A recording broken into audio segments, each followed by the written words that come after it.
would you go on the traitors? Oh, absolutely. I'm just watching it at the minute. I'm so hooked. I think they're so stupid though. What the hell is going on? I would be so soul destroyed if I come out there in the situation they're in right now and I hadn't known who was a traitor. I'd think, what the hell? I wouldn't trust anybody. I'd come out, I'd be a nervous wreck. Hello, Stamford Bridge. How are you all doing? Are you all good? Fantastic. Welcome to We Are Chelsea Live. It's great to have you all here ahead of today's big game. Are we excited? I'm so excited. It's actually my first game day at Stamford Bridge and I'm thrilled to be here. So thank you so much for joining us. Before we get started, a quick shout out. This podcast is brought to you in association with Skoda, the official car partner for Chelsea Women and proud supporters of women's sport. A big thank you to Skoda for their support in making today's live episode and the podcast itself possible. Now, our guest today needs very little introduction. A true Chelsea legend. She captained the Blues to our very first FA Cup and WSL title. And she led the team in our first ever Women's Champion League outing and won an incredible 10 FA Cups across her career. Please give a huge welcome to Katie Chapman. Don't forget to subscribe. Morning, Katie. Welcome back. Good morning. How does it feel to be here at the Bridge on a derby day? I love being at the Bridge. I love coming here. I love seeing the fans. I just like seeing the way the women's game's progressed. And it's such an exciting derby as well. It's the first one against the London City Lionesses. Do you know what? It's going to be really interesting, I think. Obviously, because they're a new team, it's a built team. So I'm interested to see, money can't buy a team. Because I've been in teams where we've had to build and it's taken years to sort of get to a certain place. So I'm interested to see what they're like today. How's your morning been? Do you get the same buzz that you used to when you play for Chelsea, coming back to the Bridge? I think you get the same buzz. Not the same as obviously you're going to be out there and on the pitch. But it's nice to feel the buzz around the stadium. And obviously being at Stamford Bridge and playing the games here now is unbelievable. Did you used to have any pre-game rituals or superstitions? Not really. I think because I had children, my life was just chaos. So I think the getting ready for games and stuff like that was sort of getting the kids ready, making sure they had everything they need. And my life's chaos. So I think that was my routine. I think when I didn't have chaos and everything was quite quiet and it was calm, I think that's when I really struggled. So I think I enjoyed the chaos of my life and just not actually thinking about the games, just having that, making sure everyone else is ready for us to get to the game. And then in the change room, just getting myself ready and ready to play. It's almost like you've got that much going on. You haven't actually got time to get nervous about a game. And I think that's probably a good thing for me because I think I am sometimes an overthinker. So I think for me, the chaos and that, I love it. Probably because of that reason. I love that. You had such an incredible career here and we touched on it, some of it in your intro, but looking back, what are some of your favourite memories of being at Chelsea? I think as you spoke about the first FA Cup, obviously being played at Wembley as well and being that captain, actually getting my hands on that trophy because that's all I wanted before the game. I was like, please let me be the one going up them steps to pick that trophy up. I think that's a really memorable. I think just being here and seeing the progression of Chelsea women really. I think, we started where we were training twice a week with at the AstroTurf and they turn the lights off at 10 o'clock to having packed lunches to go home with after training that had like a roll, an apple and a drink. To us, having our own facility, our own pitches, to having kit washed. We used to have to take our own kit. I've spoke about Annie before when she used to take hers home and put white wash in with black stuff. It used to come back grey and as a mother I was like, what the hell are you doing? But yeah, just seeing the progression I think at Chelsea has been amazing. It's fantastic and seeing the growth in women's sport in general. You've been such an instrumental part in that, so it must be really nice to watch your legacy grow into what it's becoming. And it's such an exciting time to be in women's sport, isn't it? We're doing really well. I mean, we've just seen it with the women's rugby team. Yeah. We're having amazing successes in women's football. But I'd love to chat to you about dressing room antics and behind the scenes that people don't really see. Is there any memorable moments or pranks that still sort of make you smile? Not really. There'd always be some bits around Halloween, with masks and stuff like that, people jumping out. Not really. Everyone had their own sort of thing. Me as a captain, obviously, in the change room, I knew it was important to leave people to their own things, especially in the change rooms and stuff like that, to let them prepare and get ready for the game in their own way. Some would have the music blaring and dance. Some would have their headphones on and would sit quietly. People do all sorts of things, weird and wonderful things, but it got them ready for the game. It's really interesting hearing everybody else's different rituals because it is such a personalised thing. We can't forget that you came here from a pretty incredible run at Arsenal as well. I've got to ask, was that a controversial move at the time? Not really. In the women's game, I think the women's game is quite different in terms of that. And I think for me, I had a great time at Arsenal. I won many, many trophies. And I think for me, it was about myself and my self-development. I wanted a different challenge. So the next challenge was obviously Chelsea were the up-and-coming team, and I wanted to be part of that. So we have actually got a fan question related to this. Give us a wave if it is you. Someone's asked, what was the response like from Arsenal fans when you first went to play for Chelsea? It's actually been okay. I mean, even going back to Arsenal, when I was at Chelsea, and they were all really, she's one of our own, they used to sing. So it was actually quite nice because I'd always left somewhere in a nicer place. And I tried to do that. You know, I did my best when I was there, and it was time to move on. And I think people were happy for me in that regard. In the women's game, we seem to be nicer. I think in general, you know, when teams mix, fans mix, it seems to be a nicer environment for everyone. And I think that's the same, you know, because if you want a player to keep pushing forward and progressing, of course you don't want to lose that player, but if their mindset is that they want to go and get better and they want to progress and they want to be part of something new, I think they should be, you know, pushed and being able to do that. That's such a lovely environment to be in, and to just be as supportive. One of the big things for you is that you were handed the captain's armband pretty much straight away when you joined. What did that mean to you personally? I think for me at Arsenal, I had the captain's armband as well, on and off, at a different sort of level. We were semi-pro. So then coming to Chelsea and being professional, and I didn't actually accept it straight away. I was like, am I really ready for it? Do I really want to do it? So it took me a little bit of time to sort of think, is this something I want? And then I was like, you know what, if I've come here to push myself further, then I need to get further out of my comfort zone. I need to take the armband and lead this team. So it wasn't an easy decision, but, you know, I was honoured to do it. Yeah, and you spent a lot of time training with the girls at Arsenal, with the girls at Chelsea. How did you earn the respect of the Chelsea squad, like, as quickly as you did? I think I'm one with not many words. Before I didn't talk a lot. I do now. Everyone keeps asking me to talk. But I think I led by example, and that was the way I sort of done it. I led on the pitch and in training, made sure the standards were high. Always treated people as individuals. Everyone was different. Everyone needed something different. And it's funny because Gemma Davison, obviously, who still works at the club, she always says to me all the time, you were great for me. Like, you knew how to get the best out of me. And I think that's what I prioritise myself on. You are individual and you do need different things. Some need to kick up the arse. Some need an arm around them. And some need different, like, constructive criticism. And I thought, you know, I got to know them individually and I learnt that. And that's what made me, I think, pretty successful. While you were captain, you played under Emma Hayes, and you played under Emma Hayes at a few teams as well. How did you and Emma work together, and what's the biggest thing that you learned from her during your time at Chelsea? I mean, she's an unbelievable coach, a manager. Tactically, she's, one of the best. She was hard on me.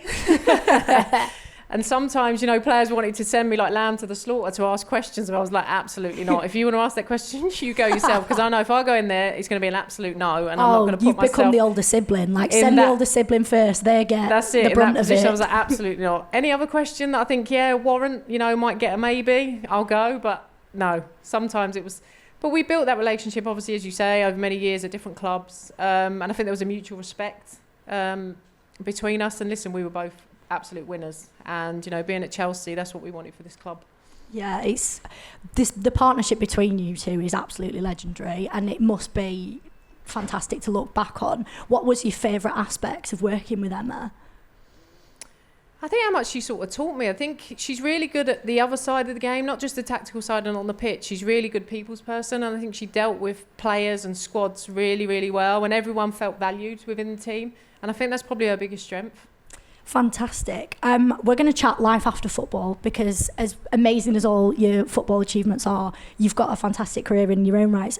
Since retiring, life's obviously changed. You've mentioned being a working mum. Tell us a bit about what you're up to nowadays. Well, I went into being a personal trainer, funny enough. Pre and postnatal was the first thing. That was sort of through COVID. I was like, right, what am I going to do next? And it took a little while for me to get to what I was going to do next, because I was always looking for the feeling that football gave me, and that adrenaline rush, and I could never, ever find it. So I had to teach myself that I'm never going to get it. What is it that I need to do? And I found that doing things for reward and seeing that I'm helping in some sort of way made me feel really, really good. Obviously, having 3 children myself, going through that stage, I was at Fulham when I had my first, and they were really, really good. I had a doctor and a physio that took me through a programme, and they taught me everything about training during pregnancy, what to be aware of, and all the dangers and the risks and stuff like that. And the other two I did myself. So I was able to get myself back through pregnancy by training and then back onto the grass by myself. So for me, I was like, do you know what, actually it's really hard and there's not that much support out there. So for me, I wanted to give women that support because it is tough. It is tough after having a child and no sleep. Once you've had the child, to then get yourself back to you again is really, really difficult. And I just wanted to prove, I think, to myself and to everyone else that actually you can have both. Yeah, being a mum, it's not something that we've seen a huge amount of in football. What is that like, having to switch from like mum mode to football mode? And especially you don't think about the fitness aspect and stuff because it's just not something that we've seen quite a lot, really. What was that like for you? I loved being able to switch between the two because I think the environment's so intense.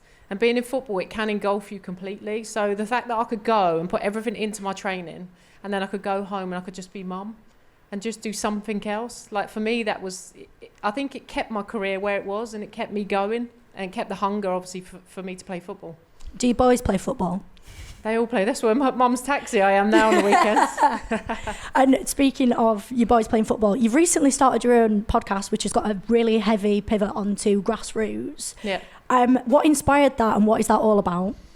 Obviously being a parent and being on the other side and being on the sideline and just listening, I think, to other parents and things that go on around grassroots football. I think there's so many pressures anyway today on young kids anyway with social media and all that side of it. And then you hear sort of parents on the sideline putting pressure on the kids as well. So I think it's just educating parents and children about everything, about what scouts are looking for, about nutrition. We've just done one actually on mistakes, embracing mistakes, you know, like, because we all see mistakes as being a failure and they're not. We actually learn the most from making mistakes. So I think it's teaching the kids and the parents that it's okay for your child to make mistakes. As long as they've got the right intention of what they're doing on the pitch, it's okay to make mistakes. And I think those things are important. And talking about, you know, the growth spurt of children, they develop and grow at such a rapid speed. Like, you know, my 17-year-old has just had a stress fracture in his spine because his development was so quick and his body couldn't cope with the loads of training. So he ended up with stress fracture. So it's just talking about those things and just educating parents and children that, you know, these things are okay. They're just blips in the road. It doesn't mean that if you're not training for a month, you're not going to be good enough. They're just little blips and it's never a straightforward road. For anybody listening that might want to know where to find your podcast and what your podcast is called, do you want to give it a shout out? Well, it's called What's Your Goal? So basically, just, you know, everyone don't want to be a pro either. No one goes into sport always to be a pro. Some do, and some just want to play because they love it and be sociable.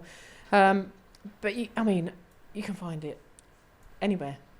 Anywhere you can find your podcast, guys. Go and check it out. What's your goal? Just look it up and just if you're interested and if your kids are interested. I mean, we've had a lot of good feedback from it. So if you're interested, have a look.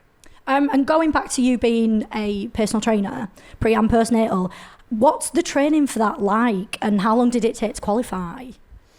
I did it slowly, obviously because of COVID and stuff like that. I sort of took my time with it because there was no rush to go anywhere. So it kept my brain working actually through that period because I was in the park constantly with the kids. I think football, tennis and those sort of tennis in general, I'd had enough of. So focusing on something different was actually quite nice. It took a while, but I think because I knew quite a lot of it because I'd been educated before and I'd done it personally, so I know what it feels like. I think the personal side of it and knowing what to be aware of and just saying that, you know, it's okay to train as long as you're sensible. Listen to your own body. We're all personal. When we go through pregnancy, we all like have different, you know, things that we experience during that. But I think it's important that exercise is amazing through pregnancy and it's amazing to keep yourself fit and stuff like that. And my fitness obviously went up. Because I trained, your oxygen intake goes up anyway by carrying oxygen around your body. By training on top of that, it adds like an extra 50%. My fitness coming back, especially after my second child, I was like, wow, what the hell is going on here? I was absolutely flying. That's actually really fascinating. Yeah. Did being a mum in football inform you making that transition, and was that something that you were actively willing to share with your clients? Yeah, and I think coming from a personal point of view as well, you know, sometimes you can't value that experience, and I did it personally and I've experienced what it feels like. So any questions they sort of have, I can go, yeah, I felt that, or yes, I've been through that, or I know. And sometimes you want to hear those things because, you know, you can train in something and not have that experience. And then you're like, well, how can you, you know, I say to people, if you haven't got kids, how can you tell me what that should feel like or how that should be? So I think sometimes that's valuable. Yeah, speaking from experience is so valuable. I also read that you trained as a beautician whilst playing. Is that something you still do? That was a long time ago. That was something I thought I wanted to do. I think I've ended up just using that personally, to be quite honest with you. I like the tinting my eyebrows and stuff like that. That's just ended up a personal thing. I never ever pursued that. Nails I was useless at because I kept shaking, so that didn't last very long. And you're still involved with Chelsea as an ambassador. What does that role look like, and was it important for you to stay connected to the club? Do you know what? I love Chelsea Football Club. I loved every minute being here. So the fact that I got the opportunity to be the ambassador and still be within the club, I love all the foundation stuff. I get to go into schools and inspire, young girls and boys. A lot of commercial bits and partners. I love seeing the continued progression of the club and being part of that. I think it puts a smile on my face. You've also played in a few of the legend games for Chelsea. Tell us about that experience. So much fun. I say, do you know what? People go to me, why the hell are you still playing football? And all I keep saying to people is I love playing football. Like, I just love it. I've loved my career, and any opportunity now I get to put my boots on, absolutely. And obviously the opportunity to come back here as well. I played at Anfield in the first leg, and then to come back here and play the home leg, although we didn't win, which, come on, guys. But the whole experience, I think, what it means and what it's raising money for is really, really important. Obviously, the foundation and the Players Trust Fund, they do really great work that people don't really realise because you don't see a lot of it. But that money that we raise for those sorts of things goes to really important places. That's really fascinating. Thank you so much for sharing that. You're obviously still a big part of Chelsea. So what sort of feelings, opinions have you got on the current Chelsea team? They've been women's Super League champions 6 times in a row now. What do you think makes this squad so dominant? Culture. I think it's a winning culture. I think, fed through the whole club. You walk around Stamford Bridge and you see the pictures on the wall as winning, winning, winning. They've got an unbelievable squad of players. I mean, Sonia's obviously added more to that. I don't know how she manages all of those, because that must be really, really difficult, having a big squad like that and so many international players that are sitting on the bench. I'd be a nightmare. I'd be an absolute nightmare. So credit to her for managing that.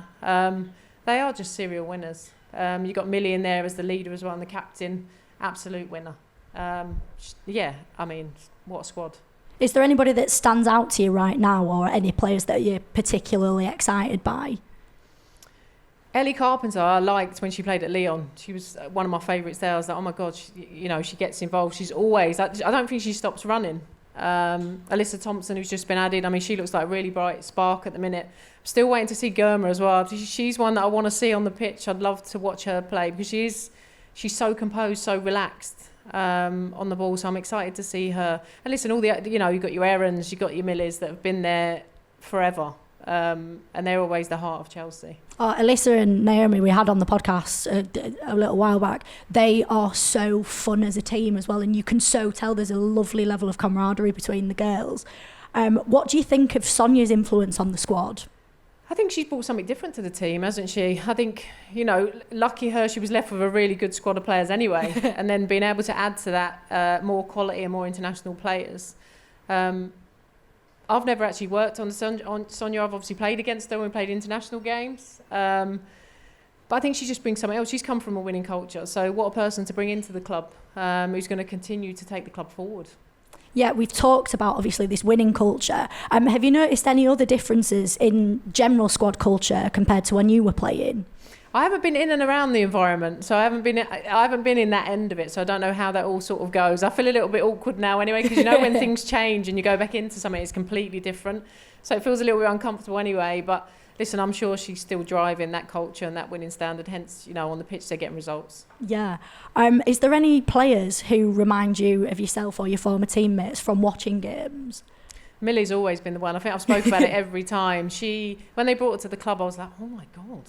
Like, she was like a clone. I was like, what the hell is going on here? She played just like me. She's an all or nothing player. She's an absolute winner, and she's got a heart of gold. And I was just like, oh my God, she just reminded. And I took her under my wing, and I was like, oh my God, I'm happy to sort of leave the club with you in here, because it was like another one of me. And she's drove the club on. That's really cool for you. Is there we any... call each other sisters, funny enough. We do actually, when we message each other, we're like, oh, sister, like, happy birthday, sister, or what. So it's really funny because, we're football sisters. The camaraderie really continues from like generation to generation of the team. Oh, absolutely. If she called me today, I'd do anything for her in a heartbeat. Is there any advice that you'd give to the current team or squad? Probably to score more goals. I think at the minute we're leaving teams in it a little bit too long. I think, get the job done and finish them off. I think I would say to them, because why games are 1-0, anything can happen. I think you see in the league now that the standard has risen. Absolutely. The transfer window, how many players were bought and sold in that, it's never happened. And I think the gaps are getting tighter and tighter. So I think, finish teams off. This podcast is brought to you by Skoda, the official car partner of Chelsea Women and proud supporter of women's sport. It's football season, it's time for after-work training, muddy boots and early morning weekend games. Whether you play five-a-side after work, cheer the kids on from the sidelines on a Saturday morning, or gather with your mates to watch the big leagues every weekend, Skoda's the perfect companion for your everyday adventures. Skip around town in an all-electric Enyaq or give the squad a lift home in the 7-seater Kodiaq. There's something in the range to suit teams of all shapes and sizes. Don't just take my word for it though. Search the Skoda range today to jump in and see for yourself. All right, we're going to move on to some fun questions. So we're going to see what you lovely lot have been submitting. I hope you've been keeping it fun. So it's obviously Derby Day, and today's match is a new London derby with the London City Lionesses having been newly promoted to the WSL. Are you excited to see Chelsea take on a new local rival? I am excited for that. I'm excited for this team. I think when you look at them two teams, they're stacked with international players. So I think it's going to be really, really interesting, because I was obviously looking at their squad last night, London City Lionesses, and they got a real mix of experience. Like, they've got players in their 30s and above that bring that experience, and then they've got players at the lower end. So it's going to be really, really interesting. And all these players have been in different clubs and played internationally. So I think it's going to be interesting today. The Lionesses, they're obviously an independent club, and Chelsea have benefited from significant investment. What's it like for you to see the new level of support for the game? I'm interested to see how that's going to work, with it being self-sustainable. And that's where, the women's game needs to get. We need to sustain ourselves. So it'd be interesting to see that develop over time, and whether other clubs can follow in that footsteps. Because if we can sustain ourselves, with sponsorship and stuff and the money that's been invested now into the women's game, hopefully that's where we get to. Was there a point where you realised the women's game was really starting to get the recognition that it deserved? After I retired? I think since I've retired, funny enough, I've seen the growth, obviously, in the game. The standard has absolutely gone up. Every club now is professional. We're attracting so many international players now into the league, which is obviously raising the standard and changing certain things. There's different mentalities. I've played with different cultures, Norwegians and Icelandics, and I love the Scandinavians. I do, the Swedish, because they've got a real winning mentality, but they love attention to detail. So it's really nice to learn different things from different cultures as well. It's fascinating to see the growth, and it's such an exciting age of women's sport. But this is a really good question, whoever's submitted this one. I love this. Do you remember the first time you saw someone wearing a shirt with your name on? That must be so exciting. That must be so cool. I don't think I ever see anyone with my name on it, to be quite honest. I don't think they were actually available. They weren't available when I was playing. My kids were the first ones, because I had it done. But no, I don't think I see anyone walking around my shit, because I think I'd retired by then. Once that all sort of come in and they started to sell them in the shops and stuff like that, actually started to be a thing. I never, unless I gave someone my shirt, and they'd obviously be wearing it. But no, but it's great now walking around. I think even walking around Stamford Bridge, like you see in the shops, the names on the back of the shirt. You see people walking with their names on. You see all the pictures around the stadium. Like, that's how it should be. Because Chelsea Football Club is Chelsea Football Club, irrelevant of men, women, academy, whatever it is, girls, boys. Yeah, football's football. Yeah. And that's the way it should be. Are there any memories from your early WSL days that make you appreciate how far it's come?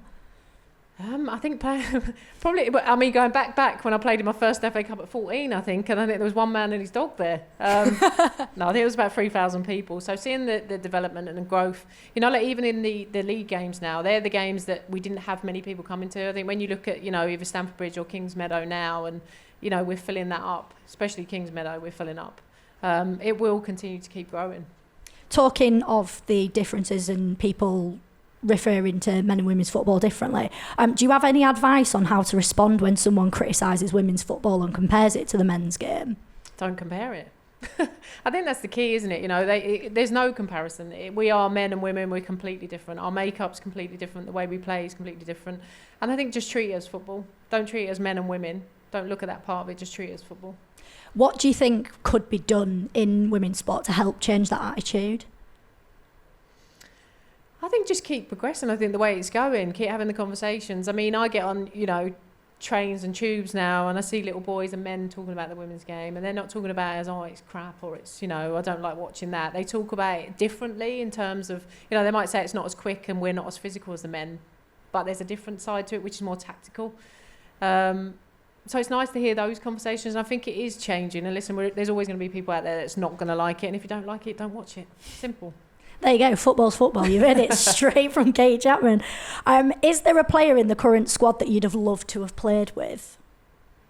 I think there's a hard one. I think there's many in there. I think this, when you look at the squad, I mean, there's unbelievable players in there, unbelievable talent, and I think I would have been grateful to be on the pitch with any of them, to be quite honest. Looking at the team now, it must be, because it's such a different team to when it started a few years ago.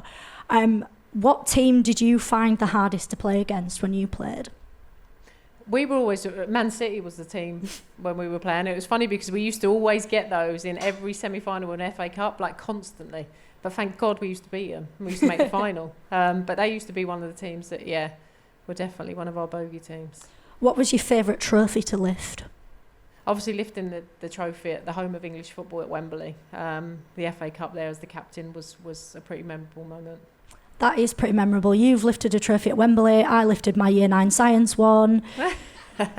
Some of us are just overachievers. Have you got any funny Emma Hayes stories? Not really. She'd always sort of, to engage people in a meeting, she'd always start with something really random. That you were like sitting there going, what the hell are you talking about? Or it might be something in the news or a bit of politics that's gone, and we're all sitting there going, what the hell? But it worked because we were all sitting there thinking, she had us engaged instantly, and that she'd start meetings in that way. So I think for me, that's one of the things that actually stand out. Listen, she's serious, but she can always have the funny side to it as well, and put an arm around people, and as I said, you kick people up the backside if they needed it, and I usually got a kick up the backside. Now, we've got some really random questions now, because some of you apparently have just sent the first thing that came to mind, and I'm here for it, honestly. Do you like matcha? And if so, what's your favourite flavour? I don't actually drink any coffee. No, neither do I. I don't drink We've coffee. Got so much in common. Yeah, we might be best friends now. I don't drink coffee at all, unfortunately. Lots of tea, but no coffee. Oh, this is a great one. Would you go on the Traitors? Oh, absolutely. I'm just watching it at the minute. I'm so hooked. I think they're so stupid, though. What the hell is going on? I would be so soul-destroyed if I come out there in the situation they're in right now and I hadn't known who was a traitor. I'd think, what the hell? I wouldn't trust anybody. I'd come out, I'd be a nervous wreck. Who do you think would be the best and worst player on the Traitor out of other footballers that you know? I think I'd be really bad. I'm a terrible liar. I think I'd be really, I'd be guilty straight away. Someone asked me a question, are you a traitor? I'd be like, yeah, I am. I can't lie anymore. Who would be, good or bad? Like Dream Football Traitors edition. Who's the lineup? Emma would actually probably be really good on it, because I think she's got that face, like sometimes you don't know how to read her. You don't know, oh my God, like, am I in trouble now, or have I done okay? Have I asked the right question? I think she'd probably be really good on it. Denise, her assistant, would be actually really funny to go on it. I think she'd have us cracking up. Who would be terrible at it? I think G would have been hilarious, but she would have been so bad. So bad. So that would have been really funny, actually. Would you rather have been a traitor or a faithful? I think traitor probably would have been more fun, wouldn't it? We're really getting to the hard questions There'd now, be aren't we, more guys? tactics. I think more tactics in being a traitor, wouldn't you? You'd have to really, really think about, what you're doing and what you're saying. What would your game plan be? I ain't got a clue. You'd say We've to remain as normal. Football tactics. Let's see how Kate Chapman will like. As like. normal as possible, you'd want to stay, but I don't know. I think I might be quite good at it, because obviously when I've done interviews as a captain and the game's been really, really bad, you have to reel back and you go, I can't say that. I have to sort of... So I think I'd be good at that side of it somewhat, but I am a terrible liar.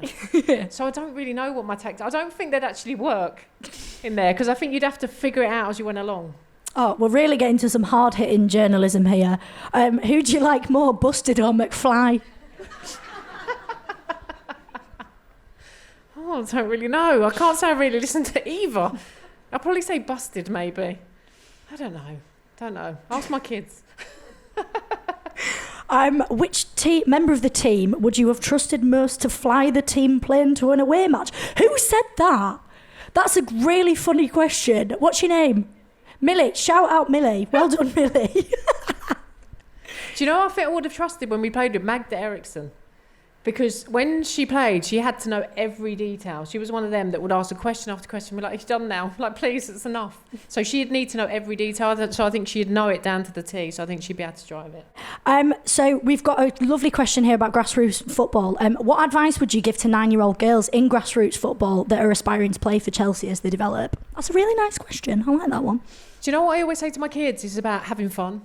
I think the main thing is about enjoying playing football and being around your mates, because the more you enjoy it, the more you develop, the more you take in and absorb, and you want to be in the environment. I think that is the key for me. Obviously, embrace mistakes. You know, we all make mistakes. I still make mistakes as an adult, and I think it's important that, you know, parents and coaches know, just let them be free, because I think these days there's so much structure to kids football. We used to have freedom. I used to go out and play in cages with people I didn't know and walk in the middle. Whose team am I on? I think everything for kids now is so structured. So go out and have the freedom to go and play in, you know, in the park, or play up the wall. Like I used to play up the wall and hitting curbs and, you know, like those sorts of things. Going out and practicing kick-ups. Like, have a bit more freedom within it. Don't always have the structure, because the best, you know, players, and a lot of the best players in football come from street football and just playing and developing in that way. So, but have fun first and foremost. Oh, this is a really good one. Who do you think currently is the best player in the WSL? I like this one. Who asked this one? Yeah, this is a great question. Hello back there. I don't even know great how to question. Answer that. That is really hard considering the standard and the amount of players that are in the WSL. Who? It's not like going back, you know, like you could go back to when I was playing and stuff, like you'd go Kelly Smith, like you could pick someone on that. I think the standard has gone up so high, and there's so many international players now within it. That's really hard to pick just one. Is there, have you got like a top 5 situation, or like Chelsea a few honourable? There we go. Right answer. What is the best pre-match meal? This is a great question. I want to know what I need to go home and start eating if I want to be a pro footballer. Pre-match, I didn't obviously like to eat anything too heavy, so usually poached eggs, toasts, some fruit, yogurts and stuff like that was for me. Some like eating the heavier stuff, like the chicken and the pasta and stuff. As I say to you, everyone's really, really different. I liked it, the lighter stuff that didn't feel heavy going into the game. I'm going to pretend I only heard pasta. I love pasta. Have you got any hopes for the future of women's football? That we continue to keep growing and developing. Money continues to be invested, and it trickles its way down to grassroots.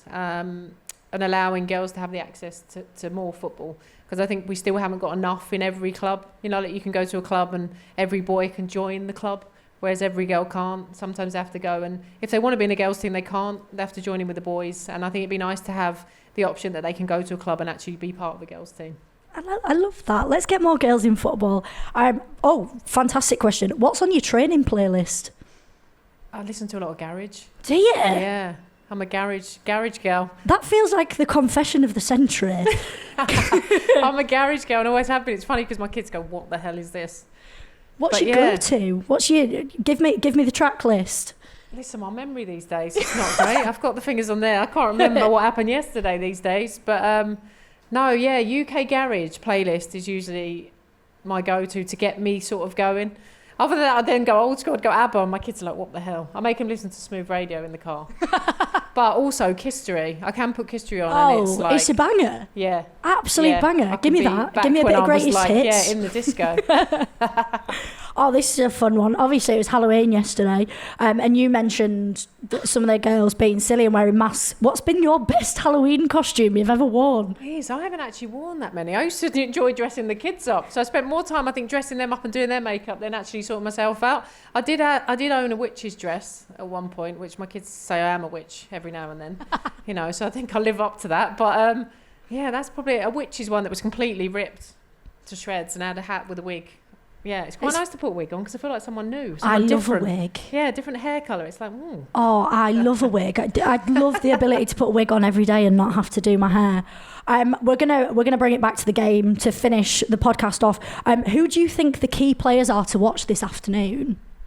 Millie's going to be solid at the back anyway, so it's no problem. She'll keep all the goals out of the net at the back. In terms of Chelsea, I think we've got a solid team and a solid squad. I think, you could take all of them out and it's like American football, isn't it? You could take all of them out and put another load on from the bench and it'd be exactly the same standard. So I think, it's going to be really interesting, I think, because the standards of the two teams. And, Chelsea's a made team over a long period of time and a great, fantastic squad and a good culture. So it'd be interesting to see the players they've bought, whether they have managed to learn each other and learn habits and how each other plays and what that looks like today. So I'm really interested on that side of it. What sort of game are you expecting in terms of like intensity and tempo and maybe some like the key battles on the pitch? I think it's going to be a high intensity game. I think a lot of it's going to be, it's really funny because when you come up a new team like that you haven't played, you're trying to figure each other out.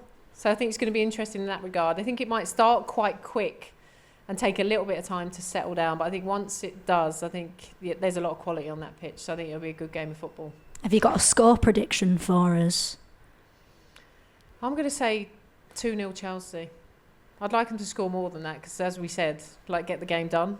Wouldn't that be nice in the first half, please? Katie Chapman says, score more goals. That's it. 2-0 I'm going to go with. And a final question on this. Who do you think's going to win the UWCL? Chelsea. Can't say anyone else, can I? Right answer again. We're going to get our hands on the next trophy, and it'd be nice to get our hands on the Champions League as well because I think, this club and these players deserve that.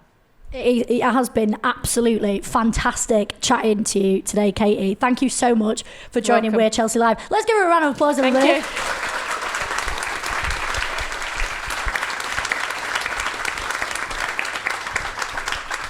You lot have been fab as well. Thank you for sending in all of your questions. And of course, thank you to Skoda for their support in bringing today's episode to life. To everyone here, thank you for being a part of the show and enjoy the game.